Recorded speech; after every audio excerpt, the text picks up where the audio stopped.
The Abbasid Caliphate, often perceived as a singular bastion of Islamic civilization, was in reality a complex tapestry woven from myriad threads of cultural, political, and regional identities. As the sun rose over the bustling streets of Baghdad, the capital of this sprawling empire, it cast long shadows on the intricate relationships that defined Abbasid governance. Driven by the ambitions of various factions and the deep-seated affiliations of local communities, the notion of unity was more illusory than substantial.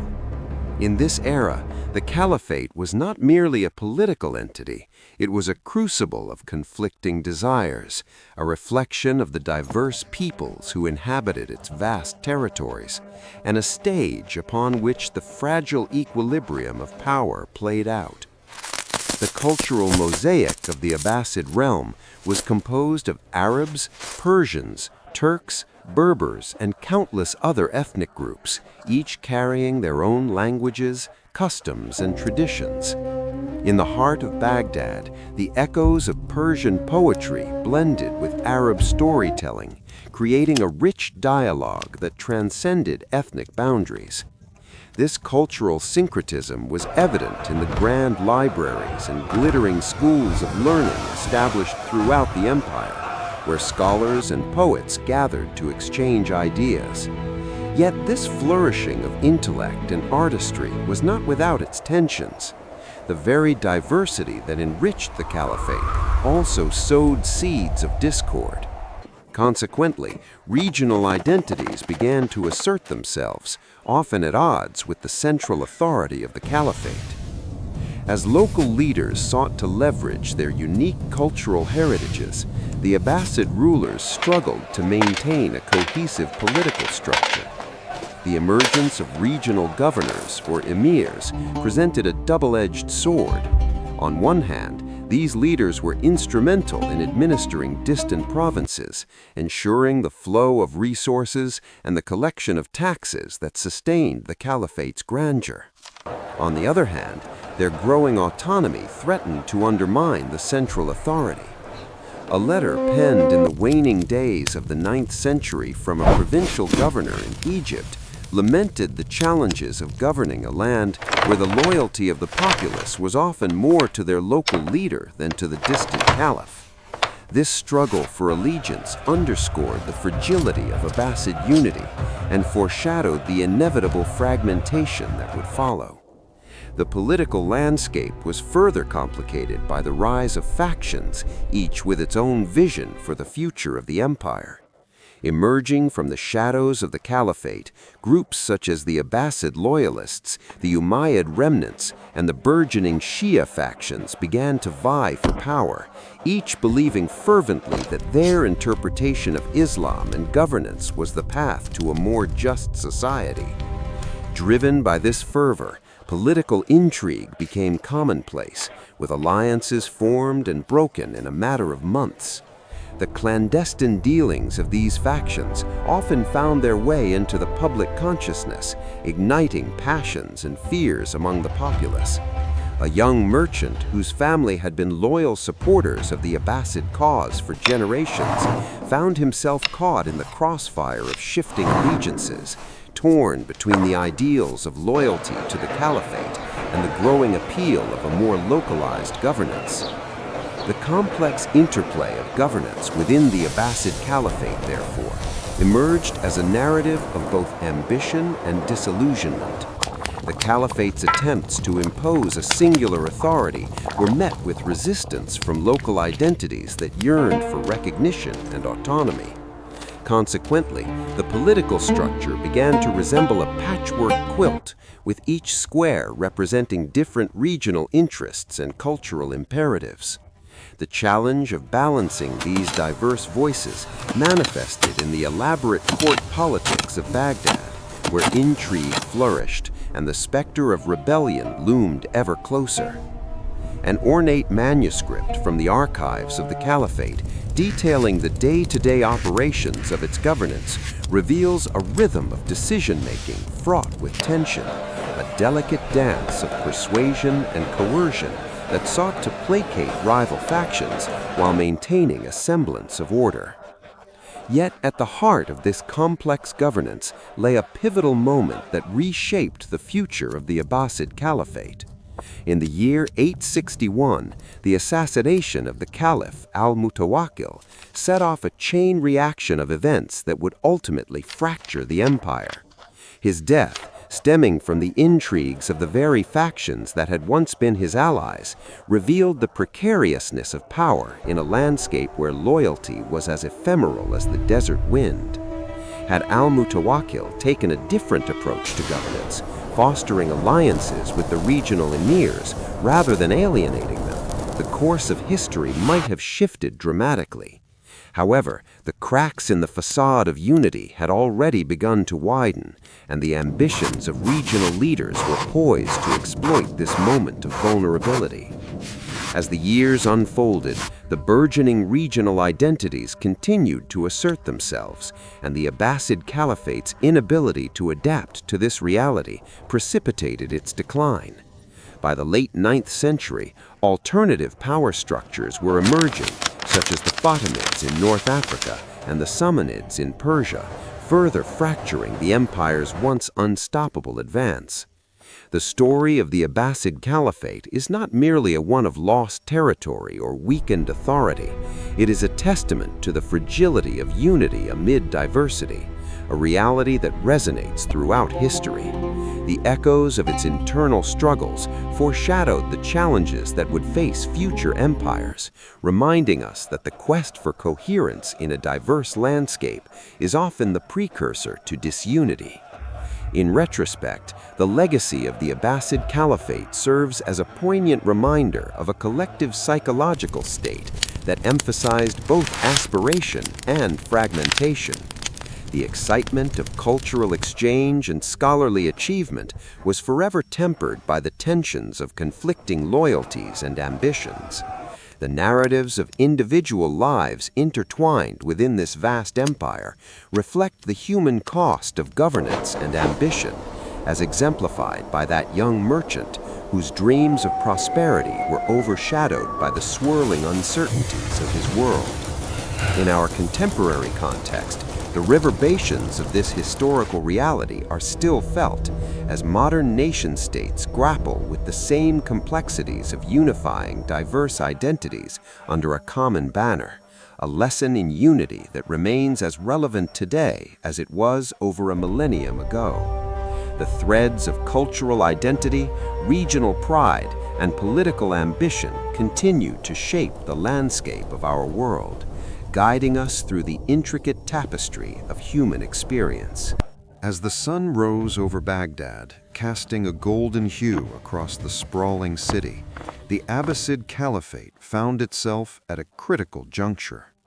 The empire, once unified under a banner of cultural and scientific prosperity, was beginning to fray at the edges, where the shadows of discontent and division lurked just beneath the surface. Driven by this burgeoning ambition for expansion, the Caliphate had stretched its territories far and wide. Yet with this growth came the inescapable reality of disparity, both economic and social, between its provinces. While the capital thrived as a center of trade and scholarship, distant regions grappled with neglect, poverty, and the burgeoning influence of local leaders. Consequently, these factors sowed the seeds of discontent that would inevitably fracture the unity of the once mighty caliphate. In the provinces, economic strife became a palpable presence, gnawing at the fabric of daily life. Grain prices soared in the rural heartlands, while taxes continued to flow into the coffers of the central administration. A letter dated in the summer of 860 reveals the frustrations of a farmer in Basra, lamenting that despite bountiful harvests, his family struggled to afford bread. For many, this disconnect between production and policy felt like a betrayal. Inevitably, Such grievances stirred a potent brew of resentment among the populace, as their plight went largely unnoticed by the distant caliphate. As the gap widened, the perception of a remote and indifferent authority began to take root, crystallizing into a collective psychological state marked by disillusionment and frustration. Amidst this backdrop of economic hardship, local leaders and provincial powers began to rise. As they saw the suffering of their communities, they seized the opportunity to position themselves as champions of the people. The words of a charismatic local chief echoed through the bazaars of Kufa and Mosul, galvanizing support with promises of justice and better governance. Consequently, these leaders began to assert their authority, often at the expense of the central government's influence. This emergence of provincial powers represented a critical shift in the dynamics of power within the caliphate, highlighting not only the fragility of centralized control, but also the growing complexity of governance in a sprawling empire. As local leaders forged bonds with their constituents, their increasingly assertive postures threatened the very unity the Abbasid Caliphate sought to maintain. The rise of these leaders was further complicated by the intricate tapestry of ethnic tensions and identity politics that characterized the diverse landscape of the caliphate. The Abbasids, descendants of a Persian lineage, had initially unified various ethnic groups under an umbrella of shared religious identity. However, as economic disparities deepened, so too did the fractures along ethnic lines. The Kurds in the rugged mountains of northern Iraq, the Arabs of the desert, and the Persians in the heartland began to articulate distinct identities and grievances, each vying for recognition and power. A poignant tale emerges from the winter of 872, when a young Kurdish woman named Zainab, educated and politically aware, organized a gathering in her village to discuss the neglect of their land. Her voice became a rallying point for those in her community, crystallizing a sense of identity that transcended the overarching Islamic unity once celebrated. Driven by this growing sense of ethnic consciousness, many began to perceive their local leaders as true representatives of their interests rather than mere extensions of the caliphate's bureaucracy. Inevitably, the consequences of central neglect began to surface, manifesting in violent uprisings and calls for autonomy. The year 877 marked a pivotal moment when a series of revolts erupted across the provinces, ignited by local leaders capitalizing on the widespread dissatisfaction. With banners raised high, disillusioned farmers and artisans took to the streets, demanding relief from oppressive taxation and greater autonomy. Reports from that tumultuous period describe the chaos as a tide of unrest sweeping through the streets of cities like Aleppo and Damascus, where the very symbols of Abbasid authority were challenged by an increasingly empowered populace. Such uprisings, though often brutally suppressed, signaled a profound shift in the balance of power, one that would resonate through the annals of history. The central authorities, caught off guard by this wave of unrest, struggled to implement effective responses. A weathered caliph, steeped in the traditions of his forebears, clung desperately to the notion of absolute authority, yet the reality was shifting beneath his feet. In a fateful decision, he dispatched an army to quell the uprisings, only to find that loyalty to the caliphate was fraying among the soldiers themselves, many of whom were drawn from the very provinces rebelling against him. This moment of hesitation, a critical inflection point, could have altered the trajectory of the caliphate had the local leaders successfully negotiated a new order based on mutual respect and cooperation instead of confrontation. Yet the failure to engage in dialogue laid the groundwork for what would come to be known as the era of fragmentation, where the once unified empire splintered into competing factions. As these fractures deepened, the psychological landscape of the caliphate morphed further from one of shared identity to a cacophony of voices clamoring for recognition. The memories of prosperity, scholarship, and collective achievement faded into the background of daily struggle and rivalry.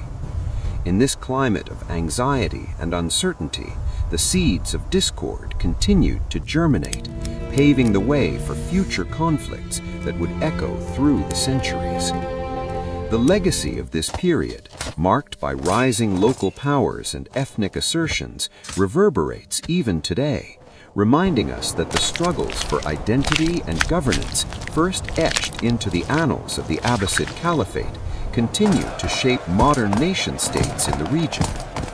The borders drawn in the wake of these conflicts, often with little regard for the diverse identities of the populace, still define the geopolitical landscape of the Middle East.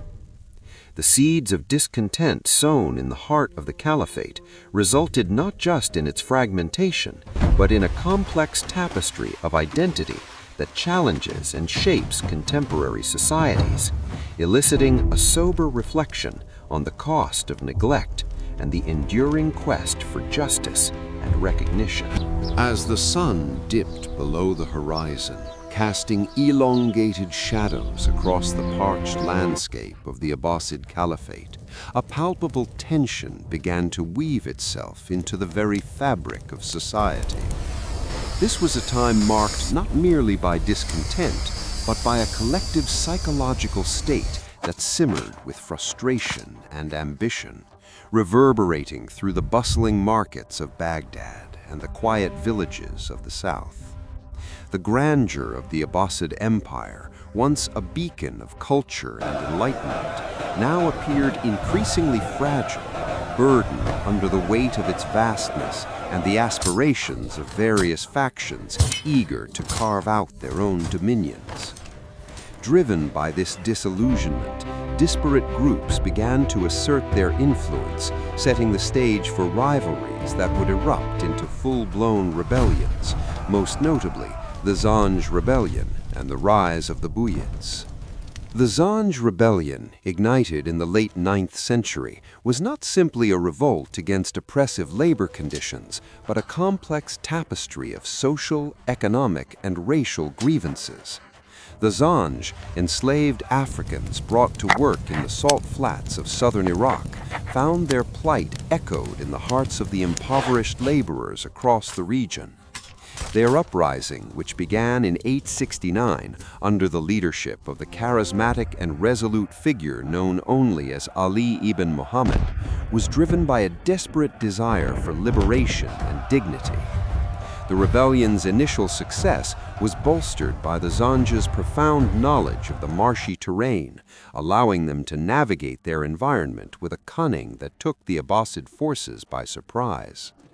Inevitably, as their numbers swelled, the rebellion began to attract support from other disenfranchised groups, uniting diverse factions in a common cause against the perceived tyranny of the Abbasid elite. Consequently, this uprising illustrated not only a challenge to the authority of the caliphate, but also highlighted the deep-seated fractures within its societal structure. The Abbasid response was swift and brutal, marked by military expeditions that sought to quash the rebellion, but were continually thwarted by the fierce determination of the Zanj fighters. In one particularly devastating confrontation near the city of Basra, a contingent of Abbasid soldiers, numbering in the thousands, was routed by a smaller but more agile Zanj force, their retreat marked by the chaos of clashing swords and the cries of fallen men. A letter penned by a local sheikh on the eve of battle lamented the futility of the campaign, captured by the feeling of inevitability that surrounded the Abbasid decline. This moment, a mere skirmish in the grand narrative of the empire, symbolized a turning point. Had the Abbasid commanders heeded the warnings of local scouts, perhaps they could have altered the course of the rebellion, but their hubris led to catastrophic losses and further emboldened the Zanj. Amidst this upheaval, another force was quietly consolidating power, the Buyid dynasty, which emerged as a formidable player in the intricate power dynamics of the Islamic world. Coming from the Persian heartland, the Buyids capitalized on the weakening of central authority, asserting their influence with strategic marriages, military prowess, and crucially, an astute understanding of the shifting allegiances among the nobility. Driven by ambition, the brothers Ali, Hassan, and Ahmad Buyid seized Baghdad in 945, not through sheer force, but by exploiting the internal discord of the Abbasid Caliphate. Their ascendance marked a critical juncture. The Buyids did not merely replace Abbasid authority, they redefined governance, presenting themselves as protectors of the Caliphate, while simultaneously diminishing its actual power, a subtle yet effective manipulation of the symbols of authority that had once commanded unquestioned respect. As the Buyids established their dominion, the Abbasid caliphs found themselves relegated to the role of figureheads, their once sacred status diminished to little more than ceremonial representation. This shift in power dynamics was not merely a matter of political maneuvering, it was emblematic of a broader existential crisis that gripped the empire. The collective psyche of the populace, once unified under a shared vision of Islamic governance and culture, now fractured. Various factions vied for power, each convinced of their rightful claim to authority, leading to a climate of paranoia and mistrust. The very notion of loyalty, that bedrock of governance, began to erode, replaced by an unsettling sense of opportunism and betrayal as individuals and groups sought to advance their own interests at the expense of the empire's unity. The impact of these rivalries and rebellions extended far beyond immediate battles and political shifts. They laid bare the vulnerabilities and contradictions of the Abbasid Empire.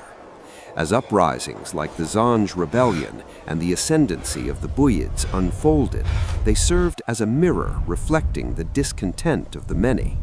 Each act of defiance was a reminder that authority, once forged in the fires of conquest and culture, could be dismantled by the very people it sought to govern.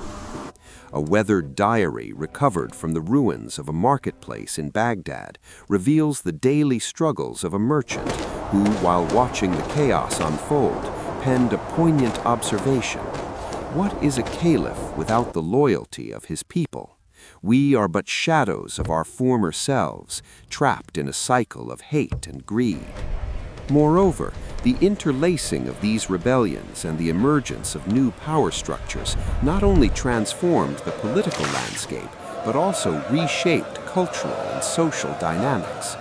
The Zanj rebellion, for instance, catalyzed a re-examination of race and labor in the Islamic world, challenging long-held notions of hierarchy and privilege.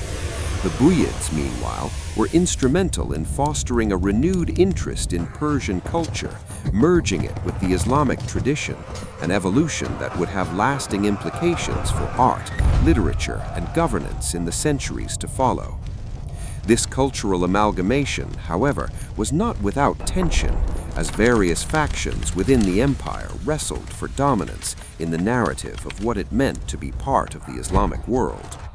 Ultimately, the rivalries and rebellions of this period underscored the fragility of the Abbasid Caliphate, a reminder that empires, no matter how grand, are built upon a delicate balance of power, loyalty, and identity. In the aftermath of these uprisings, the Caliphate would never fully recover its former glory, a reality that reverberates into the modern political landscape of the Middle East.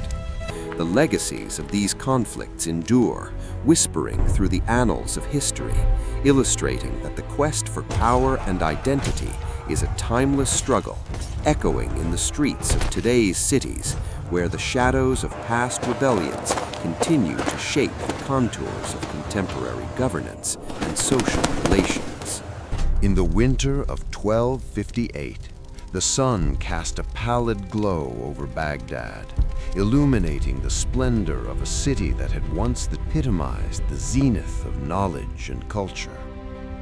The Tigris River wound through its heart, providing sustenance to a population that had flourished under the auspices of the Abbasid Caliphate for over 5 centuries. Yet beneath this veneer of prosperity lay a deep fissure of internal strife, weakened by political discord and religious fragmentation. As the walls of Baghdad stood resolute against the approaching storm, the psychological state of its inhabitants oscillated between a stubborn hope and an ominous dread. For they were acutely aware that the very foundations of their civilization were being assailed not only from within, but from a formidable external force.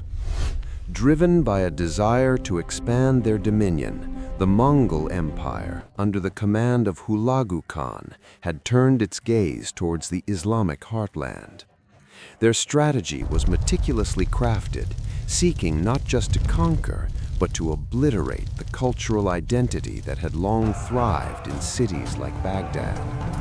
The Mongol forces, renowned for their swift cavalry and innovative siege tactics, converged upon the city like a dark tide, each rider a harbinger of destruction. Consequently, the Abbasid defenses, though designed to protect against incursions, were ill prepared for the onslaught of a well-coordinated and ruthless enemy.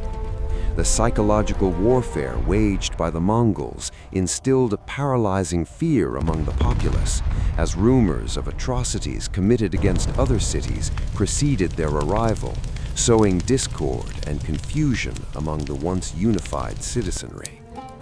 Inevitably, the siege began in earnest. The air thickened with tension as the rattle of siege engines echoed against the towering walls of Baghdad. The first stones of the Mongols' catapults struck with a sickening finality, fracturing the city's defenses, a foreboding echo of what was to come. A letter penned by an anonymous scribe documented the despair felt within the city. The air was heavy with sorrow, and the cries of the helpless pierced through the sounds of war. While the Abbasid leadership, paralyzed by indecision, failed to mount a cohesive defense, the city's students, merchants, and laborers found themselves caught in the maelstrom of violence. From the grand libraries containing volumes of irreplaceable manuscripts to the bustling bazaars teeming with life, the essence of Baghdad began to unravel. As the siege dragged on, the once bustling streets, alive with the sounds of debate and commerce, fell silent, transformed into a theater of despair. On the morning of February 10th, 1258, the Mongols breached the walls, and chaos erupted. The defenders, demoralized and outmaneuvered, crumbled in the face of overwhelming force. The clash of swords and the anguished cries of the fallen filled the air, painting a scene of carnage that would echo through history. In the aftermath, the Mongols unleashed a calculated wave of destruction, systematically dismantling the very fabric of the city's cultural identity. Libraries were set ablaze, their volumes reduced to ash, while the glittering palaces that had once housed the intellectual elite became mere ruins. A 17-year-old calligrapher named Zaid, who had dreamed of creating a lasting legacy through his art, found himself amidst the chaos, his aspirations consumed by the flames that roared higher than any ambition. Consequently, the fall of Baghdad represented more than just the demise of a city. It signaled the catastrophic collapse of the Abbasid Caliphate. The once mighty empire, which had spread the light of knowledge and culture across vast territories, now lay in tatters, its identity irrevocably altered. The psychological impact was profound. Survivors wandered the streets, haunted by the specter of their lost heritage, grappling with the reality that their world had shifted beyond recognition. The Abbasids, stripped of their capital and authority, could no longer claim to be the spiritual and political leaders of the Islamic world. As the dust settled, The power vacuum left in the wake of the Caliphate's collapse invited new factions to arise, leading to a fragmentation of Islam into competing ideological and geographical spheres. The Mongol invasion not only decimated Baghdad, but also precipitated a seismic shift in the political landscape of the Islamic world. Regions that had once been firmly under Abbasid rule began to assert their independence, some aligning themselves with the remnants of the Caliphate, while others turned towards emerging powers that promised stability amidst the chaos. The Persian territories, for instance, began to coalesce around local leaders who sought to fill the void left by the Abbasids, marking the dawn of a new era characterized by regional autonomy and fragmentation. Had the Abbasid rulers acted with foresight, perhaps a diplomatic solution could have stemmed the tide of Mongol aggression, maintaining a semblance of unity.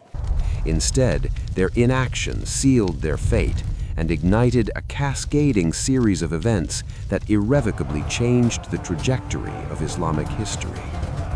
As the weeks turned into months, Baghdad lay in ruins, its once vibrant tapestry frayed.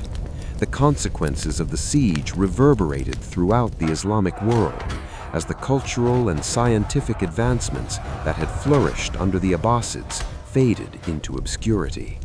The legacy of a city that had been the cradle of innovation and thought was reduced to a haunting memory, a grim reminder of the fragility of power and the transient nature of human achievement. In the years that followed, the profound cultural and intellectual void would take generations to fill, as the wounds inflicted during the Mongol invasion would linger, shaping the collective consciousness of the Islamic world for centuries to come. The fall of Baghdad in 1258, thus, stands not merely as a tragic chapter in history, but as a foundational moment that redefined the course of Islamic civilization. The ruins of the city, now silent, tell a story of resilience and loss, echoing through the corridors of time. Even today, the implications of this pivotal event resonate, reminding us that the borders drawn by ambition and the shadows cast by conflict continue to shape the contours of societies. The legacy of Baghdad, its glory dimmed but never extinguished, serves as a powerful testament to the enduring human spirit in the face of overwhelming adversity. The decline of the Abbasid Caliphate in the 9th century marked not merely the dissolution of a central authority, but the genesis of a fragmented Islamic world, one that would reverberate through the ages. Driven by internal strife, economic instability, and the relentless march of regional powers, the once unified Islamic domain splintered into a mosaic of competing states and cultural identities, each with its own distinct narrative, yet inexorably linked to the legacy of the Caliphate. As this multifaceted political landscape emerged, the very spirit of the time reflected a society grappling with the weight of history, navigating the complexities of identity and power in an era that was as tumultuous as it was transformative. Consequently, the disintegration of the Abbasid rule set off a chain reaction that reshaped the Islamic empires that followed. The Fatimids in North Africa, the Umayyads in Al-Andalus, and the Seljuks in Persia arose amid the ashes of the Caliphate, each claiming legitimacy and authority through a convoluted web of theological, political, and cultural justifications. This competition for power not only diversified Islamic governance, but also catalyzed the development of regional identities that were previously subordinated to a singular caliphate narrative. The Umayyads, for instance, cultivated a distinct cultural identity in Spain, blending Islamic, Christian, and Jewish traditions, a testament to the rich cultural cross-pollination that characterized this new world order. At the heart of this transformation lay an evolving understanding of Islamic thought, which began to flourish in the absence of a central religious authority. Scholars such as Al-Farabi in the East and Ibn Rushd in the West were driven by the intellectual freedom that fragmentation afforded. Al-Farabi, born in what is now Kazakhstan, sought to synthesize Aristotelian philosophy with Islamic doctrine, advocating for a rationalist approach to knowledge. His contemporaries in the West, like Ibn Rushd, found themselves in a cultural milieu that valued diverse philosophical perspectives, thus enriching the intellectual tapestry of the Islamic Golden Age. The decline of the Abbasid Caliphate, paradoxically, fostered an environment where ideas could thrive unimpeded by the constraints of a singular doctrine. This era of fragmentation was not devoid of conflict. It was, in fact, punctuated by battles and rivalries that underscored the precariousness of power. The Battle of Manzikert in 1071, for instance, was a pivotal moment that not only marked the decline of Byzantine influence in Anatolia, but also heralded the rise of the Seljuk Turks, who would further complicate the political landscape of the region.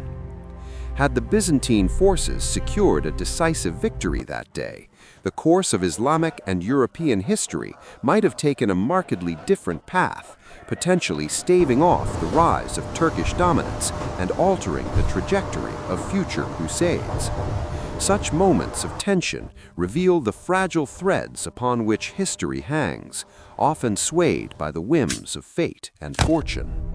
As the political structures of the Islamic world evolved in the wake of Abbasid decline, local leaders and dynasties began to assert their authority more prominently. The emergence of the Mamluks in Egypt and the rise of the Ottoman Empire in the late 13th century signify a critical shift where power was increasingly decentralized.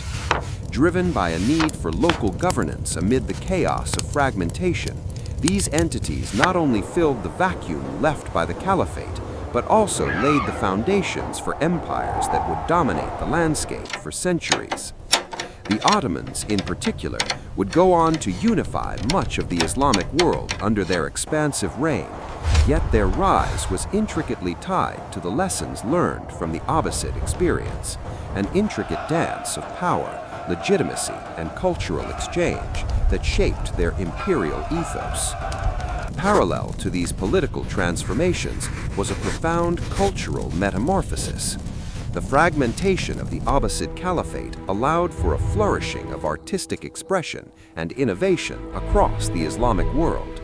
The intricate tilework of Persian mosques, the delicate calligraphy that graced manuscripts, and the vibrant poetry of the Sufi mystics all emerged as reflections of a diverse and increasingly localized cultural identity. The Persian poet Rumi, who lived during this time, became a voice of spiritual yearning, his verses transcending the political schisms that fragmented his world, resonating with both the mystic and the scholar alike. His legacy, born out of the chaos of the era, would later not only influence Islamic thought, but resonate deeply within Western consciousness as well. This cultural evolution was also marked by the interaction of different faiths and traditions, a direct consequence of the political fragmentation. The convivencia of Muslims, Christians, and Jews in places like Al-Andalus fostered an exchange of ideas that would leave a lasting imprint on European Renaissance thought.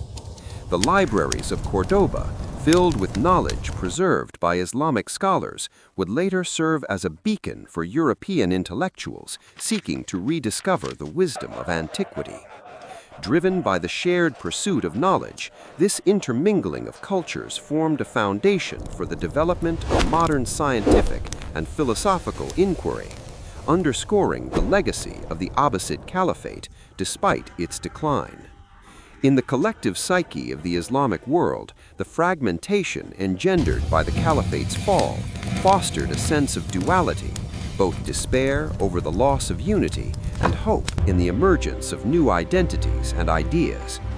The psychological state of the era was one of resilience as communities sought to redefine themselves in an increasingly complex landscape. The remnants of the Abbasid legacy were not merely shadows of a bygone era.